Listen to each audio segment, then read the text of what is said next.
ദൈവത്തിൻ്റെ അതിപരിശുദ്ധമായ നാമം വാഴ്ത്തപ്പെടുമാറാകട്ടെ.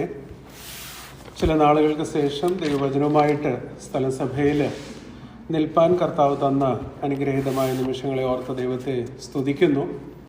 ഇന്ന് ഞാൻ ഒരു ചിന്തിച്ച വിഷയങ്ങളിൽ നിന്ന് അല്പം ഒരു വ്യത്യസ്തമായിട്ടുള്ളൊരു ഭാഗമാണ് ഞാൻ പങ്കുവയ്ക്കുവാനായിട്ട് ആഗ്രഹിക്കുന്നത്. ദൈവത്തിൽ ആശ്രയിച്ച് ദൈവമക്കളുടെ മുൻപാകെ ഞാൻ ആയിരിക്കുന്നു. കുറേ നാളായിട്ട് ഉത്തരം ലഭിക്കാത്ത പ്രാർത്ഥനകളെക്കുറിച്ചാണ് നാം ഒരുമിച്ച് ചിന്തിച്ചുകൊണ്ടിരുന്നത്. We were discussing and we were listening to the famous unanswered prayers. അത് കോട്ടേജ് മീറ്റിങ്ങിലും സഭാ കൂടിവരവിലുമെല്ലാം അതിൻ്റെ ചില പ്രാർത്ഥനകൾ തിരുവചനത്തിൽ നിന്ന് എടുത്ത് ഞാൻ സംസാരിച്ചിട്ടുണ്ട്.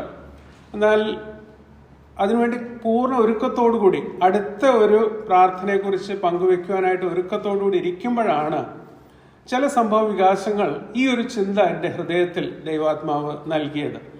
അതുകൊണ്ട് അത് ദൈവത്തിൻ്റെ നടത്തിപ്പായിരിക്കും എന്ന് വിശ്വസിക്കുന്നു. അതുതന്നെയാണ് ഒന്ന് പങ്കുവെക്കുവാനായിട്ട് ആഗ്രഹിക്കുന്നത്.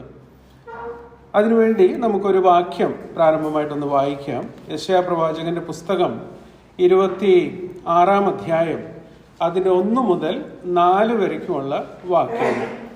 Book of Isaiah chapter 26 and we will read verses 1 through 4. 1 മുതൽ 4 വരയ്ക്കുമുള്ള വാക്യങ്ങൾ. അധ്യായം 26.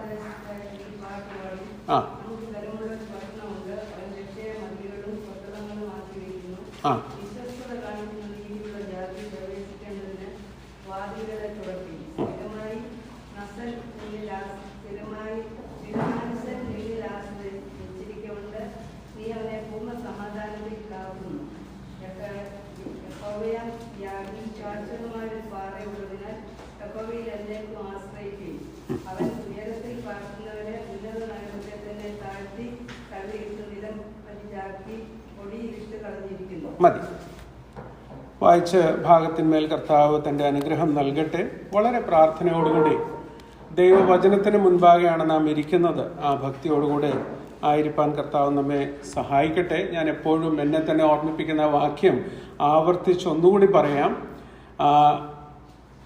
The Lord will look unto the one who trembles at his word.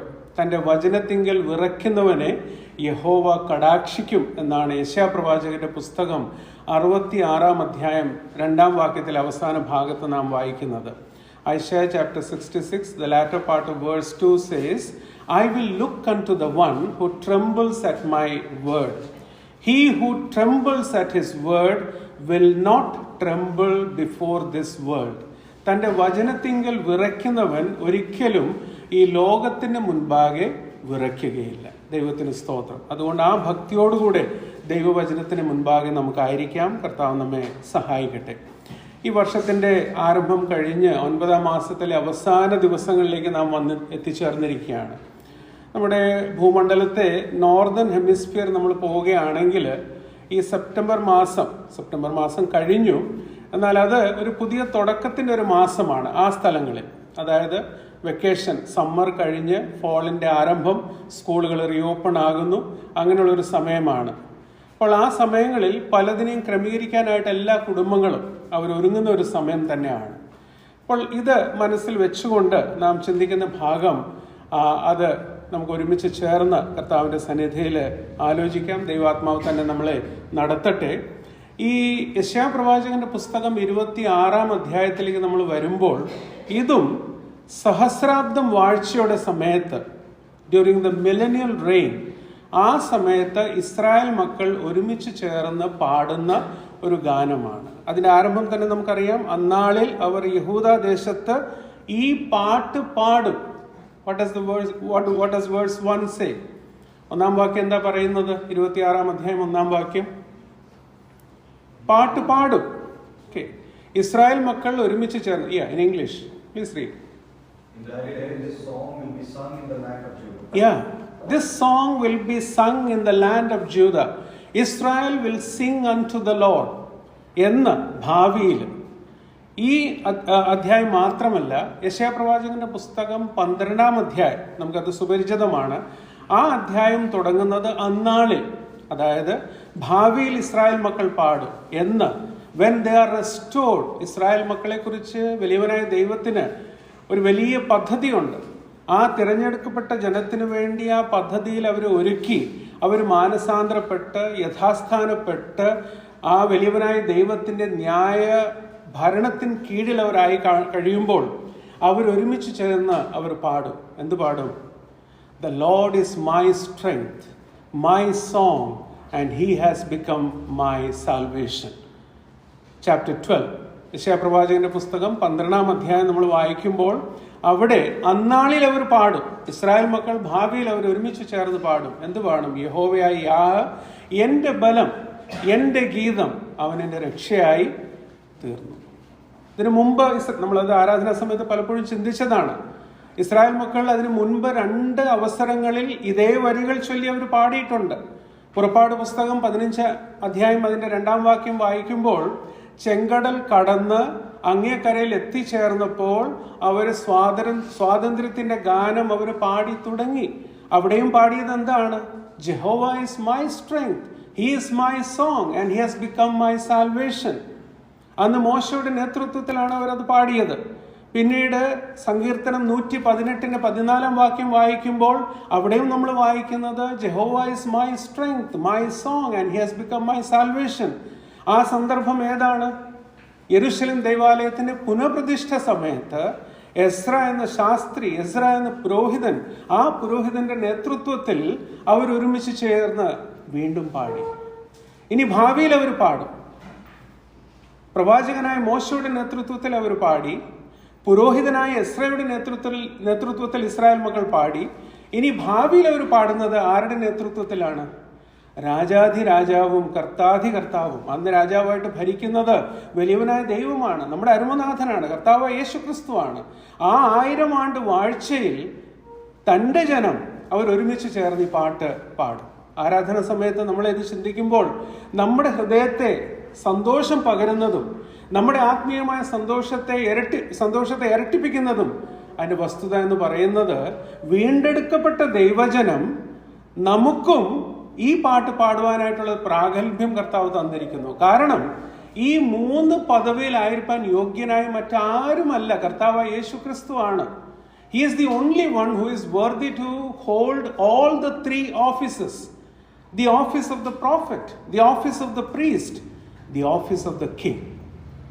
അതുകൊണ്ടാണല്ലോ വീണ്ടും ഞാൻ ഓർമ്മയിലേക്ക് കൊണ്ടുവരട്ടെ ടി കെ ശമൂവേൽ സാറിന്റെ മനോഹരമായ ഗാനം. സത്യസാക്ഷിയായ പ്രവാചകനും മഹാശ്രേഷ്ഠനായ പുരോഹിതനും നിത്യരാജ്യസ്ഥാപകൻ രാജാവും എൻ്റെ ക്രിസ്തു നായകൻ ഹല്ലേലൂയ.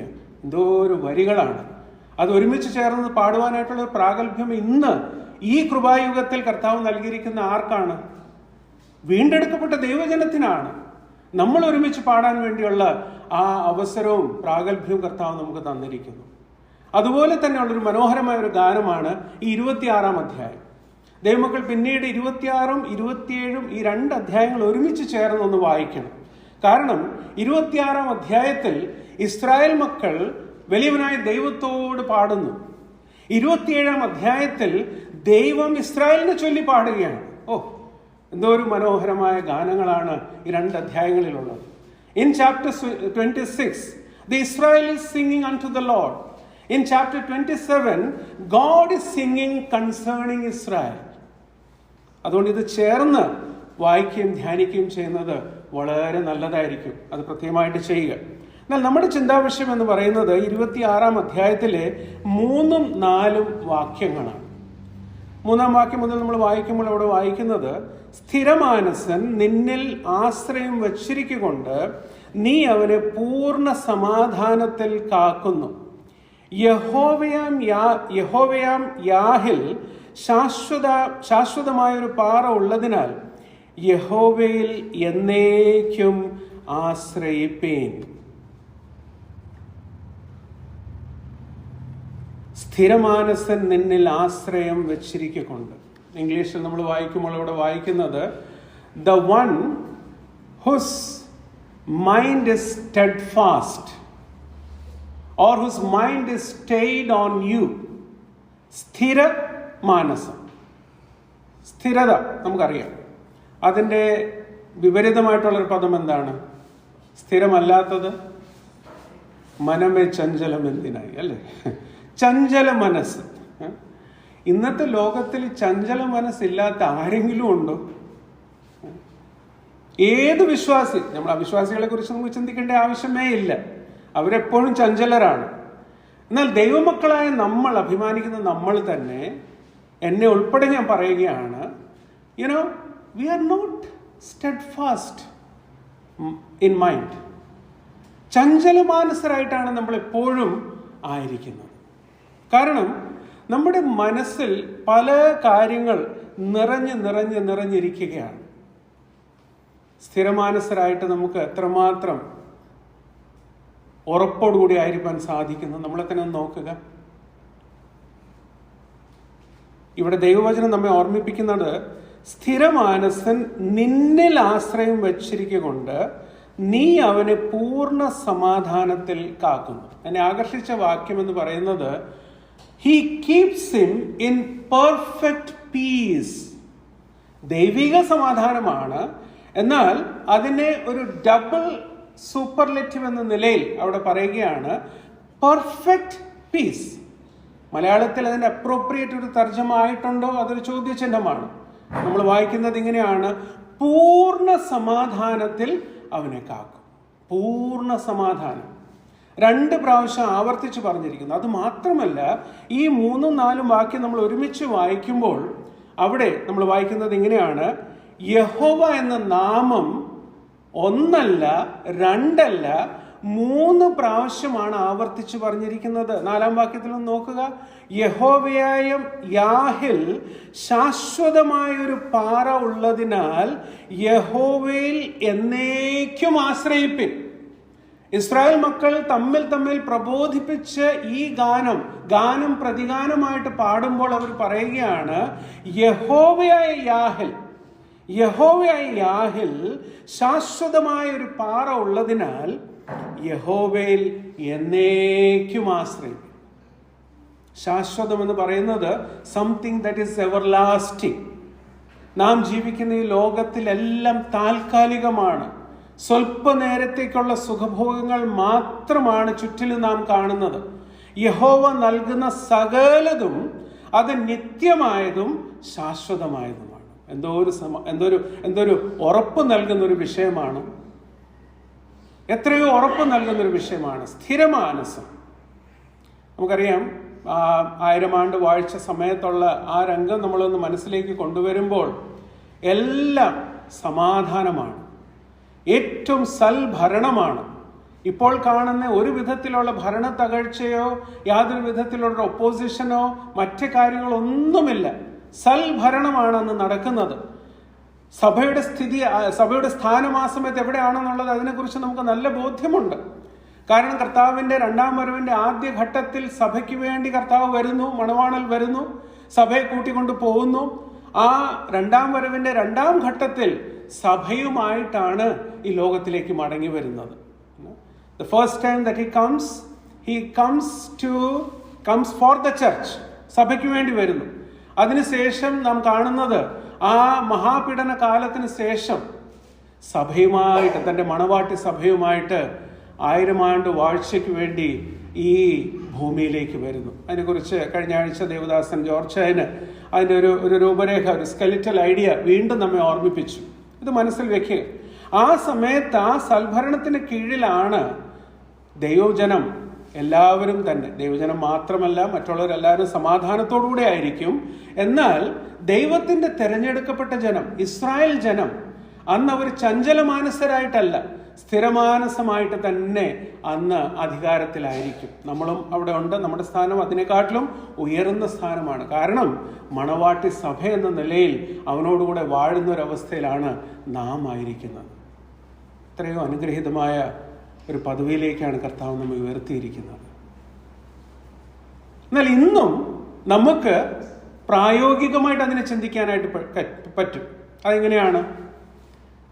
ആ രാജാധിരാജാവും കർത്താധികർത്താവും അവൻ ഇന്നെവിടെയാണ് വസിക്കുന്നത്? ഇവിടെയാണ്, നമ്മുടെ ഹൃദയത്തിൽ വസിക്കുന്നു. He is enthroned in our heart. നമ്മുടെ ഹൃദയത്തിന്റെ സിംഹാസനത്തിൽ ഇന്ന് സിംഹാസന ആരൂഢനായിരിക്കുന്നത് ആരാണ്? നമ്മുടെ അരുമനാഥൻ, നമ്മുടെ കർത്താവായ യേശു ക്രിസ്തു. അതുകൊണ്ടാണല്ലോ നമ്മളോട് ആരെങ്കിലും രക്ഷയെക്കുറിച്ച് ചോദിക്കുമ്പോൾ നമ്മൾ പറയുന്നത് എന്താണ്? കർത്താവായ യേശു ക്രിസ്തുവിനെ രക്ഷിതാവും കർത്താവുമായിട്ട് സ്വീകരിച്ചു. അവന്റെ കർത്തൃത്വത്തിന്റെ കീഴിലാണ് നാം ആയിരിക്കുന്നത്. അപ്പൊ നമ്മുടെ ഹൃദയത്തിന്റെ സിംഹാസനത്തിൽ വസിക്കുന്നത് ആരാണ്? കർത്താവായ യേശു ക്രിസ്തുവാണ്. ജോനാഥൻ, ഉറങ്ങിയാൽ ഞാനും ഉറങ്ങും. ചെറിയ ജോനാഥൻ അല്ല, ഇവിടെ ഒരു ജോനാഥനുണ്ട്. ഓക്കെ, ഹൃദയത്തിൽ കർത്താവ്. ചുറ്റുമതിലായിട്ടുള്ളത് എന്താണെന്ന് അറിയാമോ? രക്ഷയാണ്. The wall around us is salvation.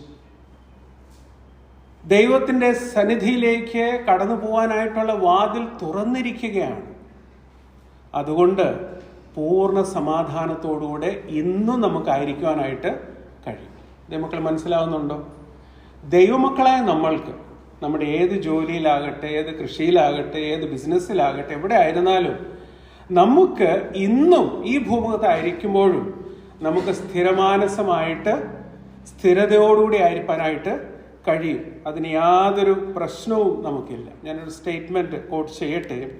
When your anchors grip the unchanging rock, your trust is fixed on you, your thoughts are stayed totally in him, you will be unshaken. നമ്മുടെ നങ്കൂരം ആ ചലിക്കാത്ത പാറയിൽ ഉറപ്പോടുകൂടി നിൽക്കുക. നമ്മുടെ ആശ്രയം പൂർണ്ണമായിട്ട് അവനിൽ മാത്രമായിരിക്കുക. നമ്മുടെ ചിന്താമണ്ഡലങ്ങൾ അവനിൽ മാത്രം സ്ഥിരമായിരിക്കുക. നമുക്കൊരിക്കലും ഇളകിപ്പോകുവാനോ കുലുങ്ങിപ്പോകുന്ന ഒരു സ്ഥിതി നമ്മുടെ ജീവിതത്തിൽ വരികയില്ല.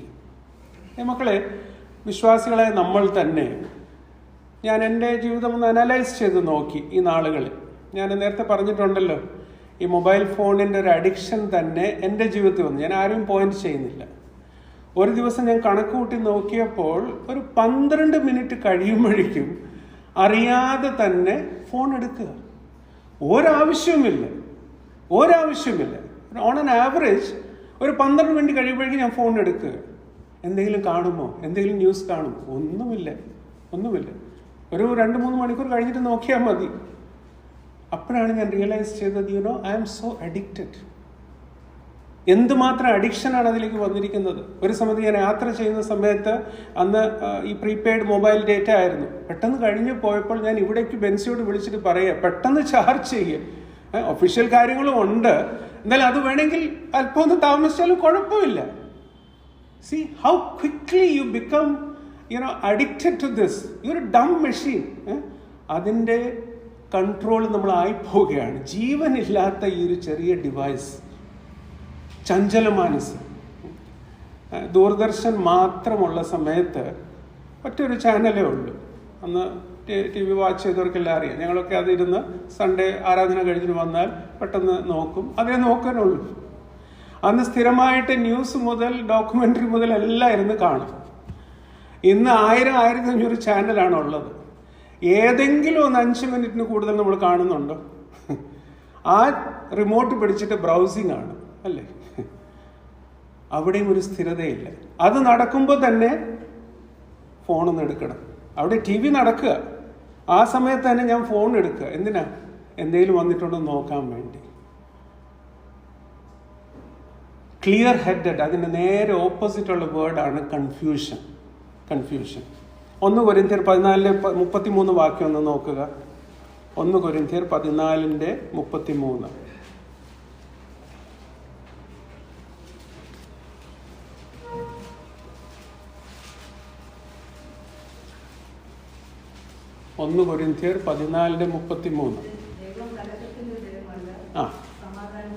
ദൈവത്തിന് സ്തോത്രം. ദൈവം കലക്കത്തിൻ്റെ ദൈവമല്ല, പിന്നെയോ സമാധാനത്തിൻ്റെ ദൈവമാണ്. നമ്മൾ ജീവിക്കുന്ന ഈ ലോകത്തിൽ നമുക്ക് 3 ശത്രുക്കളുണ്ട്. വിശ്വാസികളെ നമ്മെ സംബന്ധിച്ച് 3 ശത്രുക്കളാണ് നമുക്കുള്ളത്. ഒന്ന് the world, the flesh and the devil. ലോകം, ജഡം, പിശാച്. ലോകത്തിൻ്റെ എപ്പോഴും ഉള്ള അട്രാക്ഷൻ എന്ന് പറയുന്നത് ഏതെങ്കിലും വിധത്തിൽ നമ്മളെ പുൾ ചെയ്യും. നമ്മളെ താൽക്കാലികമായിട്ടുള്ള കാര്യങ്ങൾ നമ്മുടെ മുൻപിൽ കാഴ്ചവെച്ചുകൊണ്ട് നമ്മളെ അട്രാക്റ്റ് ചെയ്യും. നമുക്കറിയാം, ഒരു സമയത്ത് ഈ ഇൻ്റർനാഷണൽ ഫുഡ് ചെയിൻ എല്ലാം അത് മെട്രോപൊളിറ്റൻ സിറ്റീസിലാണ് അവർ ഫോക്കസ് ചെയ്തിരുന്നത്. എന്നാൽ അവിടെ നിന്ന് മാറി ഇപ്പോൾ അത് ചെറിയ ചെറിയ സബർബൻ സ്ഥലങ്ങളിലേക്കും നമ്മുടെ പത്തനംതിട്ട ടൗണിലേക്കും ഒക്കെ അത് കടന്നെത്തി. ഞാൻ പേരുകളൊന്നും പറയുന്നില്ല, അല്ലെങ്കിൽ പിന്നെ നിങ്ങൾ പറയും ഇത് ബ്രാൻഡ് അംബാസിഡർ ആണെന്ന്. എന്നാൽ നമുക്ക് എല്ലാവർക്കും അറിയാം. കാരണം എന്താണ്? അതിന് പിന്നിൽ രഹസ്യമുണ്ട്. മെട്രോസിലുള്ള വർക്കിംഗ് ക്ലാസ്സും പ്രത്യേകിച്ച് യങ്സ്റ്റേഴ്സ് എല്ലാം they have become very conscious. അവർ ഈ ഫാസ്റ്റ് ഫുഡ്, ജങ്ക് ഫുഡൊക്കെ ഒരു പരിധി വരയ്ക്ക് ഇപ്പോൾ വിടാൻ തുടങ്ങി. അവരൊക്കെ ഇപ്പോൾ കഴിക്കുന്നത് ഓവർനൈറ്റ് ഓട്സും ഫ്രൂട്ട്സും സാലഡും ഒക്കെ ആയിട്ട് മാറി. അപ്പോൾ ഈ കമ്പനിക്ക് പിന്നെ ആകെയുള്ള രക്ഷ എന്ന് പറയുന്നത് ഈ പറയുന്ന സ്ഥലങ്ങളിലേക്ക് കയറി പോകണം. അവിടെ ചെന്നാൽ മാത്രം ഇനി അവരുടെ ബിസിനസ് നടക്കത്തുള്ളൂ. പറയുന്ന കാര്യം മനസ്സിലാവുന്നുണ്ടോ? ലോകം താൽക്കാലിക സുഖത്തിന് വേണ്ടിയുള്ള എല്ലാ കാര്യങ്ങളും നമ്മുടെ മുൻപിൽ ഒരുക്കി വെച്ചിരിക്കുന്നത്. എത്രയോ പെട്ടെന്നാണ് ഈ കാര്യങ്ങളിൽ നമ്മളെ തന്നെ വിധേയപ്പെടുത്തി കൊടുക്കുന്നത്. രണ്ടാമത്തേത്, അതും ഞാനൊന്ന് അനലൈസ് ചെയ്ത് നോക്കിയപ്പോൾ, ഈ നാളുകളിൽ നമ്മളൊന്ന് ടിറ്റിലേറ്റ് ചെയ്യാൻ വേണ്ടിയുള്ള ഇമാജിനേഷൻ, നമ്മുടെ ഇമാജിനേഷനെ ടിറ്റിലേറ്റ് ചെയ്യാൻ വേണ്ടിയുള്ള എല്ലാ കാര്യങ്ങളും ന്യൂസ് പേപ്പർ മുതൽ മീഡിയയിൽ വരയ്ക്കും ഉണ്ട്. ഒരു ഇമേജ് കണ്ടാൽ മതി, യുവർ ഇമാജിനേഷൻ ബിക്കംസ് വൈൽഡ്. ഞാൻ വിവരിച്ച് പറയേണ്ട ആവശ്യമില്ല. അതിൽ ഒരു വിധത്തിലുള്ളൊരു ഏജ് ഡിഫറൻസ് ഇല്ല. ഈ പത്തനംതിട്ട ടൗണിന്റെ മധ്യത്തിലായിരിക്കുന്ന ആളും ഹിമാലയ പർവ്വതത്തിൽ സന്യാസിയായിരിക്കുന്ന ആൾക്കും ഒരുപോലെയാണ് ഈ ടെംപ്റ്റേഷൻ നടക്കുന്നത്. ഫ്ലഷിന്റെ ഇമ്പൾസിൽ വിധേയപ്പെട്ടു പോകുന്നത്, ജഡം. ഒന്ന് ചിന്തിച്ചു നോക്കിയേ. ജസ്റ്റ് ഒന്ന് ഫേസ്ബുക്ക് ഒന്ന് തുറന്ന് നോക്കാം. ആ ഫേസ്ബുക്കിൽ നിന്ന് ഏത് ടണലിലേക്ക് കയറിയിട്ടാണ് പിന്നെ പോകുന്നത്? അവിടെ ചെന്ന് ചില ഇമേജ് കണ്ടു കഴിഞ്ഞിട്ടുള്ള ഇമാജിനേഷൻ ഏത് വിധത്തിലാണ് വരുന്നത്? ആരും ഇതിൽ വേർതിരിവില്ല. ഒരു ഏജ് ഗ്രൂപ്പും 70 കഴിഞ്ഞു 80 കഴിഞ്ഞു അദ്ദേഹത്തിന് ഒരു ഇതുമില്ല. ഞാൻ ഈ 70-80 കാണുന്ന ചില പിതാക്കന്മാര് രാവിലെ എഴുന്നേറ്റാൽ വേദപുസ്തകം എടുക്കുന്നതിന് മുമ്പ് ഫോൺ എടുത്തിരിക്കുന്നത് വ്യക്തമായിട്ട് കണ്ടിട്ടുണ്ട്. ഒരാളുടെ വീട്ടിൽ രാവിലെ 7 മണിക്ക് ചെന്നപ്പോൾ അവിടെ പേപ്പർ പോലും നോക്കാതെ അവിടെ ഫോൺ പിടിച്ചിരിക്കുകയാണ്. നമ്മളും ആ ഭാഗം തന്നെയാണ്, ഇമാജിനേഷൻ. മൂന്നാമത്തേതാണ് ദി ആങ്സൈറ്റീസ് ഓഫ് ലൈഫ്. ജീവിതത്തെക്കുറിച്ചുള്ള വെമ്പൽ കൊള്ളുന്നൊരവസ്ഥ. മക്കളെക്കുറിച്ച്, പൈസയെക്കുറിച്ച്, ഭാവിയെക്കുറിച്ച്. വിശ്വാസികളുടെ കാര്യമാണ് പറയുന്നത്. ഇത് നമ്മുടെ അഡ്വേഴ്സറി സാത്താൻ കൊണ്ടുവരുന്നതാണ്. ഈ 3 കാര്യങ്ങളിൽ ചഞ്ചലമാനസരായി പോകുന്ന ഒരു സ്ഥിതിയിലാണ് നാം ആയിരിക്കുന്നത്. എന്നാൽ ദൈവമക്കളെ, ഇവിടെ ഞാൻ ഒരു കാര്യം ഓർമ്മപ്പെടുത്തട്ടെ. നമുക്കുള്ള പരിഹാരം ദൈവവചനത്തിലാണുള്ളത്. നാം ജീവിക്കുന്നൊരു ലോകം, ഞാൻ ഈ കഴിഞ്ഞ ദിവസം ഒരു കൺസൾട്ടേഷന് പോയപ്പോൾ അവിടുത്തെ തീമായിരുന്നു ഡിജിറ്റൽ നേറ്റീവ്സ് എന്നാണ്. ഡിജിറ്റൽ നേറ്റീവ്സ് എന്ന് പറഞ്ഞാൽ ഇപ്പോൾ ആയിരിക്കുന്ന ഒരു അഡലസൻ്റ് ഏജ് ഗ്രൂപ്പിലുള്ളവരും ഇപ്പോൾ ജനിക്കുന്ന കുട്ടികൾ, അവർ സ്വാഭാവികമായിട്ട് അവരുടെ പൗരത്വം ഡിജിറ്റൽ വേൾഡിലാണ്. മനസ്സിലായല്ലോ? ഇപ്പോൾ ജോനാഥൻ, നമ്മുടെ സജിത് സഹോദരൻ്റെ മകൻ, ഈസ് എ ഡിജിറ്റൽ നേറ്റീവ്. അല്ലെങ്കിൽ അല്പം കൂടി ഒരു ഈ പറഞ്ഞ 10-12 വയസ്സുള്ള വരയ്ക്കുള്ള, ഇപ്പം ജമീമ എന്ന് പറയുന്നത്, ജമീമ ഡിജിറ്റൽ നേറ്റീവാണ്. കാരണം ചെറുപ്രായത്തിൽ തന്നെ she is expose to the mobile phone. Parents ഒക്കെ അത് യൂസ് ചെയ്യുമ്പോൾ അതെല്ലാം കണ്ട് ഒന്നും അറിയാതെ തന്നെ പലതും പഠിച്ചുകൊണ്ടിരിക്കുകയാണ്. എന്നാൽ നമ്മുടെ ഏജ് ഗ്രൂപ്പിലുള്ളവർ, അതിൽ രാജശേഖരനെ ചേർക്കുന്നില്ല, നമ്മൾ ഡിജിറ്റൽ ഇമിഗ്രൻ്റ് ആണ്. അതായത് നമ്മൾ അതിലേക്ക് മൈഗ്രേറ്റ് ചെയ്തു, ചേക്കേറിയിരിക്കുകയാണ്. നമ്മൾ അല്പം കഴിഞ്ഞപ്പോൾ അതെല്ലാം പഠിച്ച് നമ്മൾ അതിലേക്ക് ഇപ്പോൾ കയറി. അപ്പോൾ things have become very smarter, അല്ലേ? നമ്മുടെ ഫോണിനെ കുറിച്ച് ഇപ്പോൾ എന്താ പറയുന്നത്? Smart phone. നമ്മുടെ വാച്ചിനെ കുറിച്ച് എന്താ പറയുന്നത്? Smart watch. നമ്മുടെ ടി വിയെ കുറിച്ച് എന്താ പറയുന്നത്? Smart TV. ഇന്ന് സ്കൂളുകളിലുള്ള ക്ലാസ് റൂം എന്താണ്? ആദ്യം ചോദിക്കുന്നത് പേരൻസ് വന്നിട്ട്, നിങ്ങളുടെ കോളേജിൽ, സ്കൂളിൽ സ്മാർട്ട് ക്ലാസ് റൂം ഉണ്ടോ? BBAയിൽ ഇപ്പോൾ നമ്മൾ സ്മാർട്ട് ക്ലാസ് ഒരുക്കാൻ പോവുകയാണ്. So everything has become smart. We have become dumb. അതിൽ ഒരു മണ്ടനായി തീർന്നിരിക്കുന്നത് നമ്മളാണ്. ആ സ്ഥിതിയല്ലേ? അത് മാത്രമല്ല, ഈ അടുത്ത ദിവസത്തിൽ ഞാനൊരു മാഗസിനിൽ വായിച്ചത്, Now smart drugs have come up. Drugs എന്ന് പറയുന്നത് മയക്കുമരുന്നല്ല, മരുന്നുകൾ.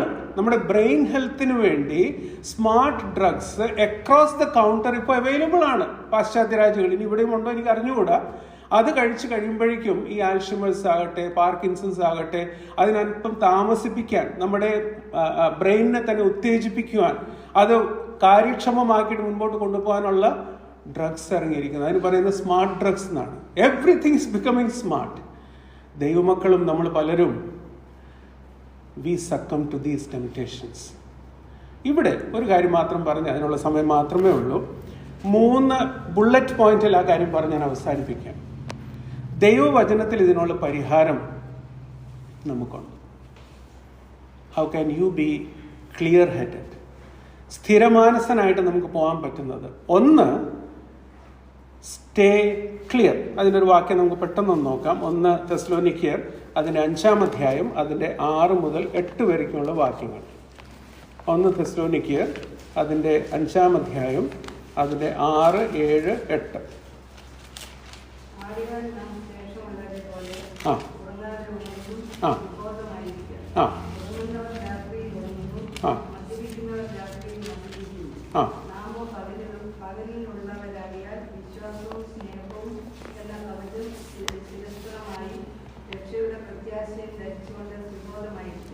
ദൈവത്തിന് സ്തോത്രം. അത് പിന്നീട് ഒന്ന് വായിക്കുക. അവിടെ ലേഖനക്കാരന് 2 പ്രാവശ്യം 3 വാക്യങ്ങളിൽ 2 പ്രാവശ്യം ആവർത്തിച്ച് പറഞ്ഞിരിക്കുന്ന ഒരു കാര്യമാണ് സുബോധമായിരിക്കുക. സുബോധമായിരിക്കുക. അബോധാവസ്ഥയിൽ ആരാണ്? ഉറങ്ങുന്നവൻ. അബോധാവസ്ഥയിൽ ആരാണ്? മദ്യപിക്കുന്നവൻ. അവർക്ക് ശരിയായ ബോധമില്ല. ദൈവമക്കളെ നമ്മൾ ഒരിക്കലും ആ അബോധ അവസ്ഥയിലായിരിക്കുന്നവരെ പോലെ ബിഹേവ് ചെയ്യരുത്. സുബോധത്തോടുകൂടെ ആയിരിക്കുക. തീത്തോസിന് എഴുതിയ ലേഖനത്തിൽ അപ്പോസ്തലനായ പൗലോസ് പറയുന്നത്, ഈ രക്ഷയുടെ ആ വലിയ ഒരു രശ്മി, വലിയൊരു വെളിച്ചം നിങ്ങൾക്ക് ഉദിച്ചു. ആ രക്ഷ നിങ്ങൾക്ക് വേണ്ടി ഉദിച്ചു. ഭാവിയിലുള്ള നിങ്ങളുടെ പ്രത്യാശ ഇതാണ്. ഈ 2 കാര്യം പറഞ്ഞിട്ട് അവിടെ പ്രത്യേകമായിട്ട് പറയുകയാണ്, ഭക്തികേടും പ്രപഞ്ചമോഹവും ത്യജിച്ച് ഈ ലോകത്തിൽ തന്നെ സുബോധത്തോടും നീതിയോടും ദൈവഭക്തിയോടും കൂടെ ജീവിക്കാം. ഐ എം സോറി, എനിക്ക് ഇംഗ്ലീഷിലൊന്നും ഷട്ടിൽ ചെയ്യാനായിട്ട് പറ്റുന്നില്ല. ഐ ബിക്കം എ പക്ക മലയാളി ഉണ്ടാവും. ഓക്കെ, പ്രത്യേകം ക്ഷമിക്കുക. പിന്നീട് നമ്മൾ ക്യാമ്പസിൽ കാണുമ്പോൾ ഞാൻ പറയാം. തീത്തോസിന്റെ ലേഖനത്തിൽ പ്രത്യേകമായിട്ട് ലേഖനക്കാരൻ പറയുകയാണ്, ഈ ലോകത്തിൽ നിങ്ങൾ രക്ഷയുടെ അനുഭവത്തിലേക്ക് വന്നു, നിങ്ങൾക്ക് വേണ്ടി ഒരു ഭാവി, ഒരു പ്രത്യാശയുണ്ട്. എന്നാൽ ഈ ലോകത്തിൽ ജീവിക്കുമ്പോൾ live soberly, righteously and also in a godly way. സുബോധത്തോടും നീതിയോടും ദൈവഭക്തിയോടും കൂടെ ഈ ലോകത്തിൽ ആചരിച്ച് ജീവിക്കും. Stay clear. രാവിലെ പത്തനംതിട്ട റോഡിൽ നമ്മൾ ഇറങ്ങുകയാണെങ്കിൽ ഒരറ്റത്തു നിന്ന് മറ്റൊരു അറ്റം വരയ്ക്ക് നമുക്ക് ക്ലിയർ ആയിട്ട് കാണാം. കാരണം എന്താ? പൊല്യൂഷൻ ഇല്ല, ടോട്ടലി ക്ലിയർ ആണ്, അല്ലേ? പൊടിയൊന്നുമില്ല. അതുകൊണ്ട് രാവിലെ 5:30-6 മണിയാകുമ്പോൾ ഇല്ലേ വെച്ചാൽ നടക്കാൻ പോകുന്ന സമയത്ത് ഒരു ലോങ് ഡിസ്റ്റൻസ് കാണാൻ പറ്റുന്നില്ലേ? അതേസമയം ഒരു 11-12 മണിയാകുമ്പോഴേക്കും ഈ പൊടി നിറഞ്ഞ് ആ പൊല്യൂഷനായിട്ട് ലോങ് ഡിസ്റ്റൻസ് നമുക്ക് കാണാൻ പറ്റത്തില്ല. ചഞ്ചല മാനസരുടെ മനസ്സ് അങ്ങനെ ആയിരിക്കും. Stay clear. ഈ ജങ്ക് എല്ലാം മനസ്സിൽ നിന്ന് മാറ്റുക. ഈ ഇമാജിനേഷൻ, വൈൽഡ് ഇമാജിനേഷൻ മനസ്സിലേക്ക് കൊണ്ടുവരാതിരിക്കുക. പണ്ട് എൻ്റെ ആത്മീയപിതാവ് എന്നോട് പറഞ്ഞതാണ്, you can not avoid a bird flying over your head, but you can definitely avoid that bird making a nest on your head. നമുക്കെല്ലാവരും അറിയാവുന്ന കാര്യമാണ്. കിളി നമ്മുടെ തലയുടെ മേളിൽ പറക്കുന്നത് നമുക്ക് അതിനെ മാറ്റാനായിട്ട് സാധിക്കത്തില്ല. എന്നാൽ നമ്മുടെ തലയിൽ ഒരു നെസ്റ്റ് കൂടുണ്ടാക്കുന്നതിനെക്കാട്ടിൽ തീർച്ചയായിട്ടും നമുക്ക് അതിനെ മാറ്റാനായിട്ട് പറ്റും. വൈൽഡ് ഇമാജിനേഷൻസ് വേണ്ട. ഈ ലോകത്തിന്റെ ഇമ്പങ്ങളുടെ പിന്നാലെ നാം പോകരുത്. ആങ്സൈറ്റി, വറി, ഇത് നമ്മുടെ ജീവിതത്തിൽ കടന്നുകൂടരുത്. Stay clear. രണ്ടാമത്തേത്, സ്റ്റേ ഫോക്കസ്ഡ്. പൂർണ്ണ സൂക്ഷ്മതയോടുകൂടെ, ശ്രദ്ധയോടുകൂടെ കർത്താവിലും കർത്താവിൻ്റെ വചനത്തിലും നമ്മുടെ മനസ്സിനെ കേന്ദ്രീകരിക്കുക.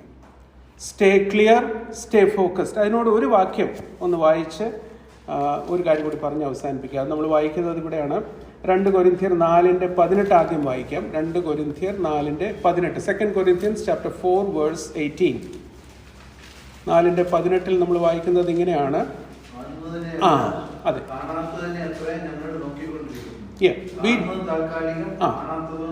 ദൈവത്തിന് സ്തോത്രം. We look at things which are unseen. അത് ഈ ലോകത്തിന് മുൻപാകെ പറയുകയാണെങ്കിൽ അവർ പറയും ഇതൊരു ഭ്രാന്തനാണ്.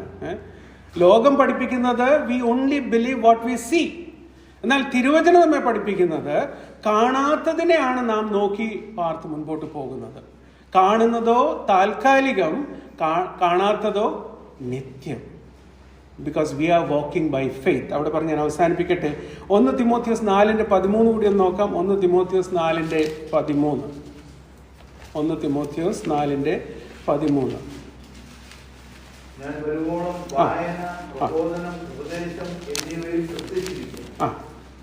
അവിടെ നമ്മൾ പ്രത്യേകമായിട്ട് നമ്മൾ പറയുന്നത് ഈ ഫോക്കസ്ഡ് ആയിട്ട് ഇരിക്കുവാൻ സഹായകമായിട്ടുള്ളത് ദൈവവും ദൈവികമായിട്ടുള്ള കാര്യങ്ങളിൽ മാത്രം നമ്മുടെ ശ്രദ്ധ വയ്ക്കുക. ദൈവവും ദൈവിക കാര്യങ്ങൾ മാത്രം. അതായത് fully concentrating on the wonderful God and his marvellous word. കഴിഞ്ഞ ദിവസം പ്രിയ ജിഷ സഹോദരി പറഞ്ഞു, ഡോക്ടർ സ്റ്റാൻലി അദ്ദേഹം ഈ കമൻട്രിയും സ്റ്റഡി ബൈബിളും അതെല്ലാം വായിച്ചിട്ട് മാത്രമേ he will bring a day to close, അല്ലേ? ആ കാര്യത്തിൽ ഒരു കോംപ്രമൈസും ഇല്ല. Is also a doctor. ഞാൻ പറഞ്ഞത്, ദൈവമക്കളായ നമ്മുടെ ജീവിതത്തിൽ ദൈവവുമായിട്ടുള്ള വ്യക്തിപരമായിട്ടുള്ള ബന്ധം, ദൈവവചനവുമായിട്ടുള്ള ബന്ധം, അതിൽ എത്രമാത്രം ഫോക്കസ്ഡ് ആയിട്ടാണ് നമ്മളുള്ളത്. മൂന്നാമത്തേത്, സ്റ്റേ ഓൺ ട്രാക്ക്. ശരിയായ പാതയിൽ നമ്മുടെ ഓട്ടം സ്ഥിരതയോടുകൂടെ തന്നെ ഓടുക. അതിനെക്കുറിച്ച് നമുക്ക് കൂടുതൽ പറയേണ്ട ആവശ്യമില്ലല്ലോ. ട്രാക്ക് തെറ്റി ഓടിയൻ്റെ പരിണിത ഫലങ്ങൾ എത്രയോ പേർക്ക് ലഭിച്ചിട്ടുണ്ട്. എത്യോപ്യയിലെ ഒരു അത്ലറ്റ്, ഒരു റണ്ണർ, അവര് ആ ഫിനിഷിംഗ് ലൈനിന്റെ അടുത്ത് എത്തിയപ്പോൾ പെട്ടെന്ന് ഒരു പോലീസുകാരന് ഒരു ബൈക്കിൽ അതിലെ കൂടെ പോയി. അപ്പൊ ഇവര് വിചാരിച്ചു ഈ ട്രാക്ക് ലീഡ് ചെയ്യാനായിട്ടുള്ള കൂട്ടമാണെന്ന് പറഞ്ഞ് ആ ബൈക്കിന്റെ പുറകിൽ പോയി. ട്രാക്ക് തെറ്റിപ്പോയി. And she lost her prize. എനിക്ക് ആ പുരസ്കാരം ലഭിച്ചില്ല. സ്ഥിരതയോടുകൂടെ നമ്മൾ ഓടുന്ന സമയത്ത് ഡിസ്ട്രാക്ട് ചെയ്യാൻ വേണ്ടി പലതും നമ്മുടെ ചുറ്റിൽ വരും. ആ സമയങ്ങളിലെല്ലാം നമ്മുടെ ദൃഷ്ടി നമ്മുടെ കർത്താവിലായിരിക്കും. എബ്രായ ലേഖനം 12-ാം അധ്യായം നമുക്ക് വളരെ സുപരിചിതമാണ്. അതുകൊണ്ട് അതിൽ ശ്രദ്ധ കേന്ദ്രീകരിച്ചായിരിക്കാൻ കർത്താവ് നമ്മെ സഹായിക്കട്ടെ. ഒരു സ്റ്റേറ്റ്മെന്റ് കൂടി പറഞ്ഞ് ഞാൻ അവസാനിപ്പിക്കാം. അത് ഞാൻ കോട്ട് ചെയ്യുകയാണ്. ഒരു ദേവദാസൻ ദീർഘവർഷങ്ങൾക്ക് മുമ്പ് എഴുതിയതാണ്. If you keep A disciplined mind you will have A disciples heart. നമ്മുടെ മനസ്സിനെ നമ്മൾ കടിഞ്ഞാണിട്ട് നിയന്ത്രിക്കുകയാണെങ്കിൽ ഒരു ശിഷ്യന്റെ ഹൃദയമായിരിക്കും നിങ്ങൾക്കുള്ളത്. If you keep a disciplined mind, you will definitely have a disciple's heart. നമ്മുടെ മനസ്സിനെ കടിഞ്ഞാണിട്ട് സൂക്ഷിച്ച് നമ്മൾ നാവിനെ സൂക്ഷിപ്പിക്കുന്നത് പോലെ ഇതിനെ സൂക്ഷിച്ച് വെക്കുകയാണെങ്കിൽ, നമ്മുടെ നിയന്ത്രണ വിധേയമാക്കി വെക്കുന്നെങ്കിൽ ഒരു ശിഷ്യന്റെ ഹൃദയം നമുക്ക് ഉണ്ടായിരിക്കും.